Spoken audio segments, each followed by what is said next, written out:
বন্ধুরা, আজকে আমরা দেখব পড়াশোনা না করলে কি হয়।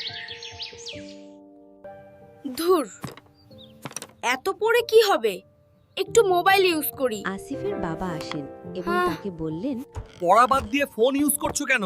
ফোনটা রেখে পড়ো। পড়াশোনা করতে ভালো লাগে না। আসিফ বলল, পড়াশোনা করে কি হবে? আমি পড়াশোনা করব না, আমার ভালো লাগে না। এখন পড়াশোনা করছো না, পরে বুঝতে পারবে পড়াশোনার কত মূল্য। বলে আসিফের বাবা চলে যায়। আর আসিফ মন খারাপ করে বসে থাকে। আসিফ পরের দিন বাবা, সকালে ঘুম থেকে ওঠো, স্কুলে যেতে হবে। মা, আমি স্কুলে যাব না, স্কুলে যেতে আমার মন চায় না।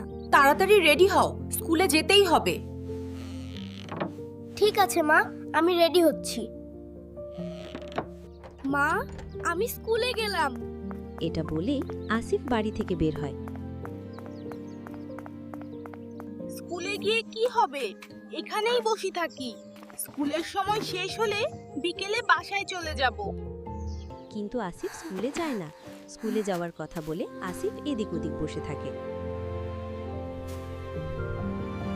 বাবা, এখানে কি লেখা আছে? পড়ে আমায় বলো তো। আমি পড়তে পারছি না। তুমি লেখাপড়া জানো না। তুমি লেখাপড়া জানলে আমাকে সাহায্য করতে পারতে, বলতে পারতে এখানে কি লেখা আছে। আজ যদি আমি ভালো করে পড়াশোনা করতাম, ঠিকমতো স্কুলে যেতাম, তাহলে ওই বৃদ্ধ মানুষটাকে সাহায্য করতে পারতাম। বন্ধুরা, দেখলেই তো, ভালো করে লেখাপড়া না করলে কি হয়। তোমরা সবাই ভালো করে লেখাপড়া করবে, না হলে আমার মতো হবে। ভিডিওটা ভালো লাগলে একটা লাইক দাও আর চ্যানেলটা সাবস্ক্রাইব করে দাও। টাটা।